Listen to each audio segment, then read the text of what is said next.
I am so excited to be here with Paula Froelich today. Paula is an incredible, you probably know her these days as a TV presenter on News Nation. For me, Paula will always be Page Six because we worked together at Page Six many years ago and just had the greatest, best time. Paula's also an amazing novelist. She wrote a brilliant book called Mercury in Retrograde. That we all love. There's Paula at work. There, you can see her there on the set of News Nation.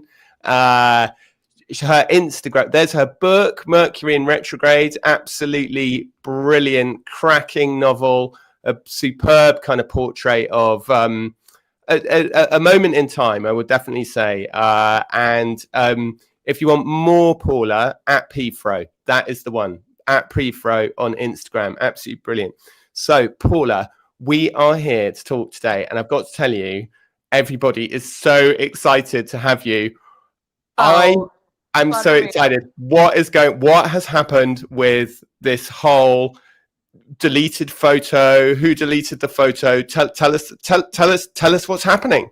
Okay, well, Photogate just doesn't end at this point. As we all know, Harry and Meghan did not do what they've done in years past, which is be very solemn on Remembrance Day, find some Canadian or American's tomb to lay a wreath on, wear their poppies, and instead they went like Marie Antoinette to a billionaire's party at $165 million mansion. And it's hilarious. From the moment they arrived, they didn't pull a Jay-Z or Beyonce. They instead decided to go in the front door where the photographers were. And of course, Harry's got a face like thunder and Meghan's excited. She is not wearing a poppy.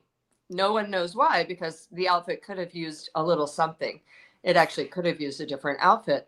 But then they go in the party and they're just having a ball, or at least she is having a ball. Actually, I love it because at one point, one of the photos, she's, having a ball with Kris, and Kris has the back to her camera and Harry's eyes look like they're beating right in on Kris's chest, which is, uncomfortable. Anywho, the Kardashians put it all up on Instagram, as they do. This is no surprise. The Kardashians live online. Okay, if it's not online, it didn't happen in the Kardashian world. They talk about everything. Brain aneurysms, births. I mean, even her sex tape was online.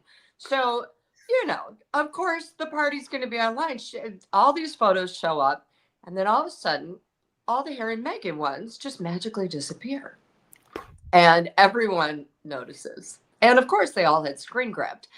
And the funniest thing was, all of a sudden, the story gets leaked that sources close to Meghan and Harry said, and they claimed that they had ticked a box that said no, they didn't want their photos for public consumption, which at some Hollywood parties, especially if it's being filmed, you do have to have those forms. Apparently, though, according to the Kardashians, this was not one of those parties. There were no forms for people to tick. I mean, no offense, if you're going to a party at a Jeff Bezos mansion, you're not ticking any boxes. You're there because you'd probably do anything to be there, like Meghan. So it was really a networking event for them. And Meghan wanted to go hobnob, her new movie where she has a cameo, and it is an Amazon movie. Things aren't going so great with Netflix, so she needs to be there. And she also wants to be associated with this crowd. It is my deepest belief that it cut her to the quick over the summer when she and Harry were not invited to the Bezos-Sanchez wedding. However, she worked on Kris for months, sent her all these jams and whatnot. And finally, she's invited to the party. And they show up, the pictures are out there. Then they lie about the tick box. And then they say, oh, no. And the Kardashians are basically like, there was no box to tick, and her people wanted them taken down. So there you go. And here's the reason. Of course they wanted them taken down. It caused a furor. It was nuts. It looked so tasteless and just tacky. While Harry's family is holding ceremonies, somber ceremonies for the fallen dead and the wounded and the warriors who still continue to fight for England to this day, Harry's jamming it out on a dance floor. Right. Well, I mean, it certainly was what I felt about it as well was I felt like Harry looked like he didn't understand that this was not a normal party. Like these kinds of parties, as you and I well know, Paula, they're not really parties, are they? They're actually a sort of luxury trade fair where the commodity is your own image. And they're not actually about having fun or having a good time. They're about being seen and projecting and presenting the saleable image of yourself. And it looked to me like... Power. It's also frankly about power. Look, I am part of the in crowd. You can't buy your way into this party like a Vanity Fair party with advertisers. Right. But it was really funny, wasn't it, when you looked at those photos, because Harry looked like he didn't quite get that, and that he thought he just wandered into this brilliant party where there was like a free bar and pretty girls behind the bar. And it was like he didn't get it. He was just like, oh my God, this great party, guys, fantastic party, great. It was like so weird. And then also probably loved people screaming Prince Harry, reminding him of long past glory. Can I just say, like, isn't it super weird, like, that when you look at the other people who were at this party, who were incredibly powerful people? I mean, I would argue that, the most powerful people in the world were at this party. And Bill Gates and Zuck sitting there playing a bit of poker, and they don't find it necessary to complain or ask for their photographs to be taken down. I mean, it's kind of a weird. Is it a power play or what is it like? And why do you think they took them down? Why do you think they agreed to take them down? Okay, first of all, I don't think that Mark Zuckerberg or Bill Gates were jamming out on the dance floor. And if they were, they certainly weren't trying to get into the nexus of power or into the birthday girls circle, because Bill Gates and Mark Zuckerberg were there for Bezos. They are not Kris Kardashian's friends, all right? And everyone knows at a girl's birthday party, somebody is following the birthday girl around. And I think that Harry and Meghan wanted to be inside that nexus. And so we're having their photos taken. At no time during the party were they like, don't post that, just for personal or whatever. Because I don't think they realized the reaction it would cause amongst the Brits, especially, but also among Americans who are just kind of really getting sick of them. She was ranked the #1 most loathed celebrity in America about a week or two by ranker.com. And for a couple of days, Harry was ranked #3. The only person separating them was Sean Puffy Combs in jail for prostitution reasons. So, it's ridiculous. But also, here's the deal. I think, while we both know that Harry is not the brightest bulb in the shelf, Meghan is just so not venal. She's just so, I want this, I want this, I want this. She's straight one-minded and doesn't think about consequences at all. And frankly, they've had a series of missteps. And, it's not, I don't know if it's bad guidance or if they're just not listening to guidance. You had Harry wear an LA Dodgers hat at the World Series against the Toronto Blue Jays. Toronto in Canada, which has his father's face on the money, and who also, by the way, extended their open arms to Harry after Megxit. And the Toronto people in Canada were like, yeah, get out of town, boy. It was nuts. And that's not the only one. You had a series of problems with Archwell where they were giving money to an Islamist extremist. And it's a problem. They don't understand that people who have worked with the palace for years know how to properly vet. They know how properly to advise people on certain situations. And I think they are Harry is not smart enough to understand the historical or implications. And in fact, basically said about Hatgate, he was like, well, I didn't want to be rude. It was the owner's box. You know, as opposed to everyone would have kind of liked a rivalry, I guess. But it's ridiculous. It's very bad advisement. Somebody should have been like, absolutely not. And if you do go, Meghan, you go alone. However, I do think Meghan also knows the only reason she's invited is because of the redhead she married. Yeah, absolutely. One theory that I've heard is that Meghan needed to get Harry to come along with her. Harry, of course, is very opposed to social media, is forever giving podcast interviews saying how much he hates social media and how it's run by, I mean, literally 2 weeks ago, there was a podcast interview saying it is run by evil men who are trying to capture your children's minds. That's, now I'm paraphrasing slightly, but not very much. By the way, the evil men who were at that party. Who were at the party, who like Meghan is desperately trying to partner with to do her 2-minute clips, right? That now that, and as Paula, I have to say, completely has led the reporting on how Netflix were going to drop Meghan and Harry. She was very much, lots of people tried to rubbish Paula's reporting, said that it wasn't true. Paula stuck to her guns and has been proved completely right. You know, Netflix have dropped Harry and Meghan, and as we know, what's coming up, you know, as we saw, we've got a holiday special coming up, and then it's going to be 2-minute clips, which sounds to me, very like TikTok. But the theory that I have been told is that Meghan needed, as you say, as Paula just said there, and just to remind anyone who's joining us late, I'm here with Paula Froelich, who is a very, very old friend of mine. We worked at page 6 on the New York Post this century. It wasn't this century, yeah. And Paula is she's got an incredible nose for a story, and she's got incredible connections across the whole of the kind of entertainment world, the whole of New York to LA to everywhere. And Paula was really at the forefront of this reporting. And I remember reading Paula's story saying Netflix are over. Netflix are over them.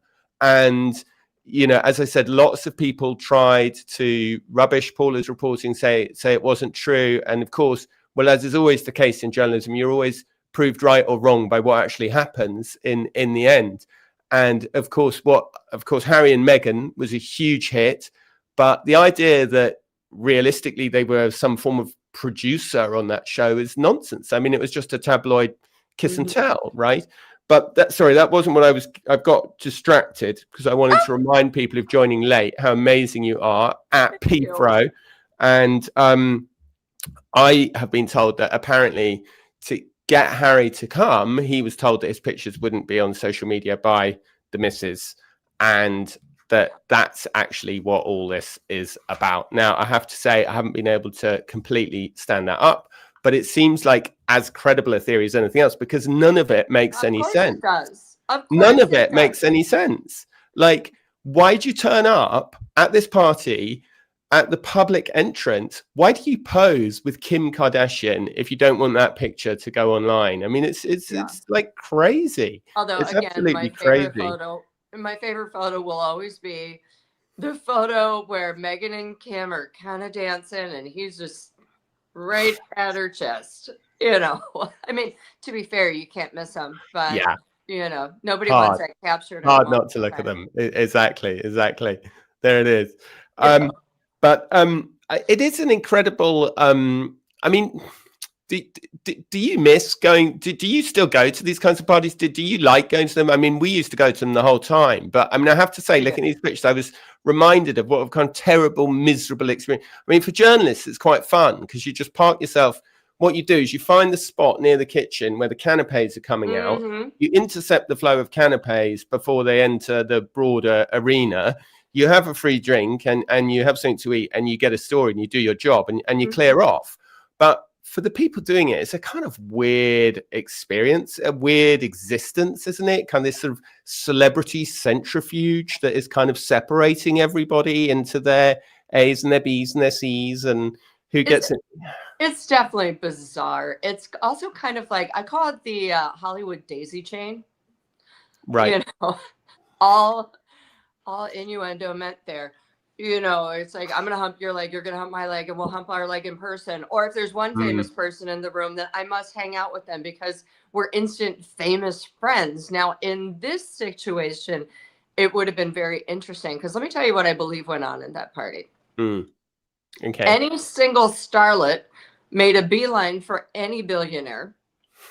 Then they are, after, by the way, getting their photos taken, so then they could push it out, look who I'm hanging out with. Then they went to a billionaire to try to, you know, become their own Lauren Sanchez. And it's a lot of work. And not to mention, frankly, Tom, you know this, but most of these people, most of the Hollywood starlet crowd did not go to school. Most of them started in this industry when they were very young. And at the age that you become famous or really try to become famous, that is when your maturity level stops. So it's kind of fascinating to get into a conversation with about 4 or 5 of them, maybe in a group, because they're all out trying to do one another because with nonsense, by the way. It's like, nonsense here. I've got louder nonsense here, but look at me. I'm queen of nonsense. You know, none of them really pick up a paper or, in this day and age, read a website that doesn't have their own name in it. So it is actually kind of fascinating, if not slightly depressing. And I can only imagine the leg humping that went on, especially from Meghan's perspective, as she is trying desperately to, you know, look, what about this? And oh my gosh, wouldn't it be great if I could just do this and one of these many recipes? And you're like, no, he believes you. I think everybody watching this can understand why my days working at Page Six with Paula were some of the most fun and happy days of my life, because it was just like this all day. It was just Paula rat-tat-tatting like a machine gun. Absolutely hysterical and just I had some help. just so much fun. I wanted to just say that what I thought also was a really interesting aspect of this was that the so Meghan and Harry initially gave this dumpster fire. Very good.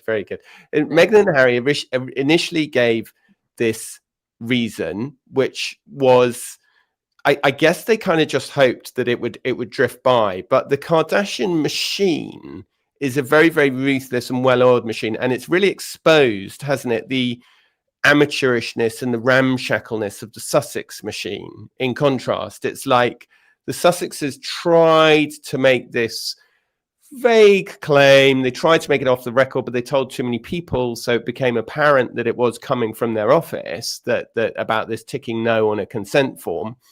And then the Kardashians just reacted with such fury, controlled, not open fury, but they just reacted with ice cold, really, wasn't it? And it was just, the comment that came out of the Kardashian camp was, there was no consent form. I mean, it's very definitive. It can't be argued with. And of course, at that point, the previously chatty source at Sussex HQ went very quiet. And it seemed to me like, I also thought about, do you remember when Meghan was trying to launch her jams and they kept selling out and it was all like a disaster and she couldn't keep up the stock and all of that? Like, a PR exec said to me at the time, you wouldn't see the Kardashians doing that.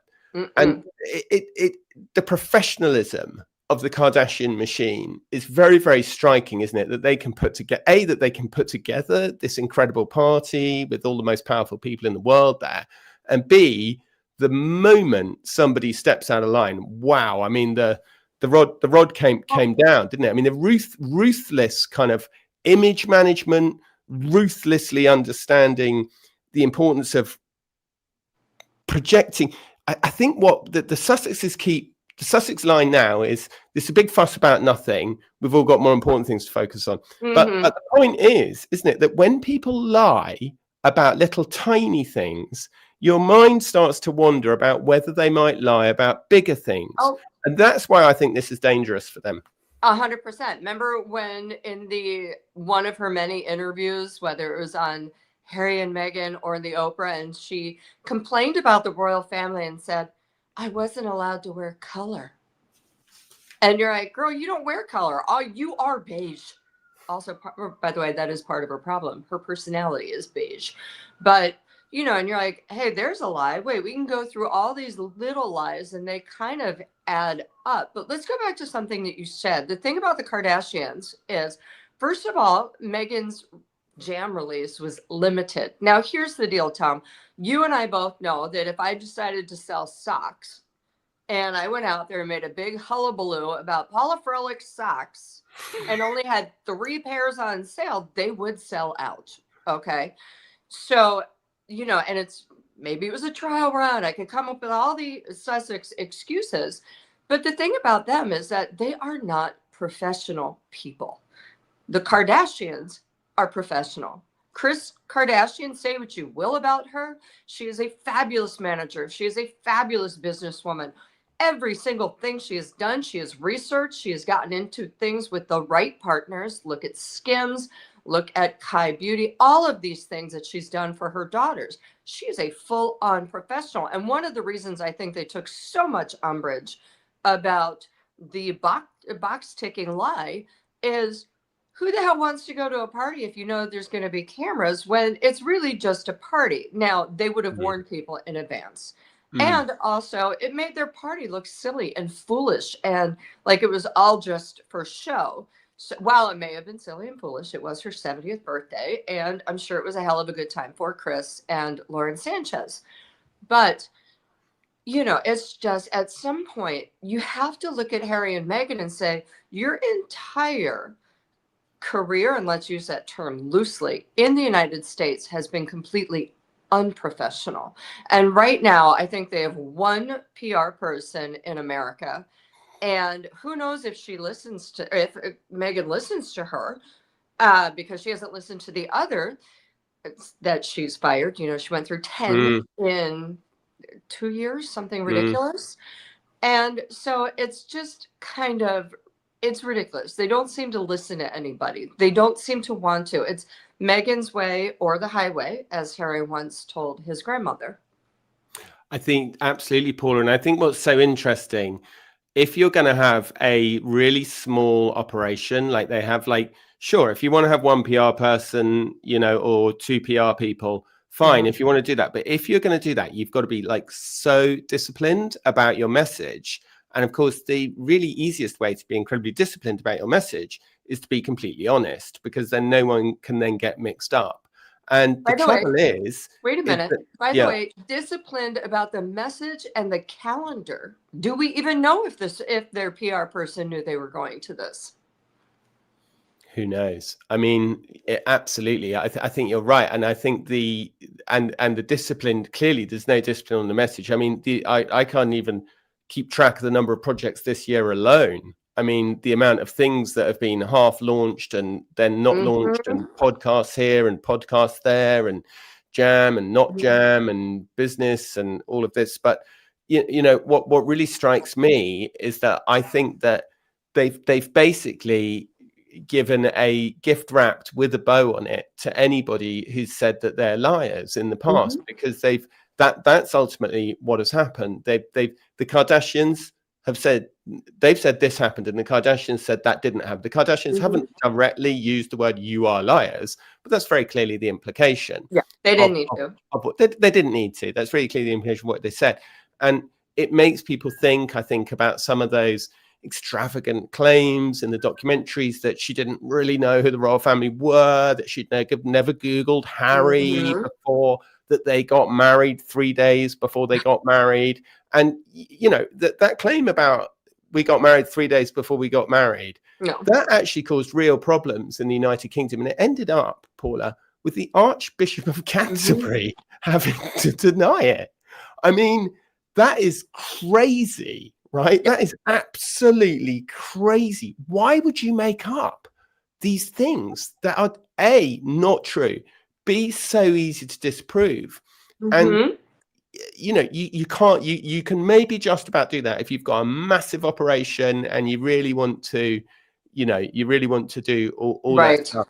You can have a go at it. But definitely, if you've got one or two people and you're running it on a shoestring and you're running out of cash and you're trying to do things on a budget, you can't be making stuff up. No. Or remember the other big whopper? I remember I was scratching my head about this one when, you know, she was saying she was suicidal and that nobody was helping her. And you're like, wait a minute, didn't Harry and William start a heads up charity to get Brits into therapy and to talk about these things? Now, first of all, you couldn't have looked at your husband and said, I think I need a therapist. I know, it was crazy, wasn't it? And I suppose what's really mad about this whole episode is that actually it was kind of a, you know, it was kind of fine, right? You want to show up at the party, show up I mean, obviously in retrospect, it's very easy to say, look, you show up at the back entrance, you go in privately, the photos come out afterwards that you're there. You say, oh yeah, we were there. And the narrative then is very simple. The message is very simple, which is we're back in the Hollywood mix, you know, like, and that actually would have been a brilliant outcome for them of this promotional event that they were attending. Instead, the outcome has been this sort of chaos, this kind of fragmented message, this kind of story that the Kardashians are pissed off at them. And, you know, the Kardashian camp, I have asked them directly, are they pissed off at Harry and Meghan? They haven't said that to me. You know, they've demurred. But I think the thing is that anybody can put themselves in this situation and understand that any normal person would be pissed off that somebody that you spent all this time and energy and money planning this party, and everybody's talking about Meghan and consent forms and also, if, like you were saying, if your party looks like the kind of party where you're sending consent forms to people, it reveals it as being a bit of a promotional event underneath it all. You know, it makes it look tacky. And one thing that the Kardashians do not like is being made to look tacky, you know? Oh, no. Yeah. But I mean, tacky is as tacky does. But, you know, it's just, I disagree with you a little bit. I think them going was just a bad idea. Right. I think Harry going was a bad idea. Meghan could have gone. She should have just gone to Serena Williams' party before, which she did, and gone with Serena to the party. Harry should have stayed home, period. And afterwards, I mean, no, it's just a bad idea for him to be there. He should never have gone. Right. Well, just because of the context of Remembrance Day and Remembrance Sunday. And 100%. And his brothers in arms and the warriors of the Invictus Games, who are already annoyed with him, saying that he and Meghan used them for publicity, and also saying, what is his real involvement now? And what the heck? So, yeah, it was just, I don't think there was any getting out of that, especially for him. You know, I think she shouldn't have thrown the Kardashians under the bus, and let's see if they invite her to the next party. Or if they put any more of her jams or honeys or candles without wicks up on their Instagram saying thank you at Meghan. Yeah, I mean, it's a good point. And I think also the other thing let me just break in one more time. The problem is Harry and Meghan have now become a liability for business, for social, for fill in the blank. They are a liability. It's very interesting you say that, because I was talking to a movie producer about this. And again, this is like another example of the kind of lying stories coming out. So the story about, you know, Meghan having a part in this direct-to-streamer Amazon film that is being made was totally sold to the Sun as it's a comeback to acting, right? That she's going to be coming back to acting, that she's going to have a blockbuster role, that it's a toe in the water and blah, blah. A movie producer said to me, there's absolutely no way that you would ever hire not just Meghan, but somebody as divisive as Meghan for a big budget, you know, box office movie that you had real pretensions to get an Oscar for, or to be a, you know, a big box office thing, because your whole goal as a producer is to remove risk. Like everything you do is about de-risking your production that you're persuading, all these people to put tens and hundreds of millions of dollars into. So why would you hire like a very divisive figure to be, let alone somebody who's, frankly got limited acting experience? I'll tell you why. Think of all the movies that Donald Trump was in before he was on The Apprentice. He was not well liked, not really all that well known, but they put him in the movies. There is a certain amount of people who would like to hate watch certain things, and they know that they will. One movie, fine.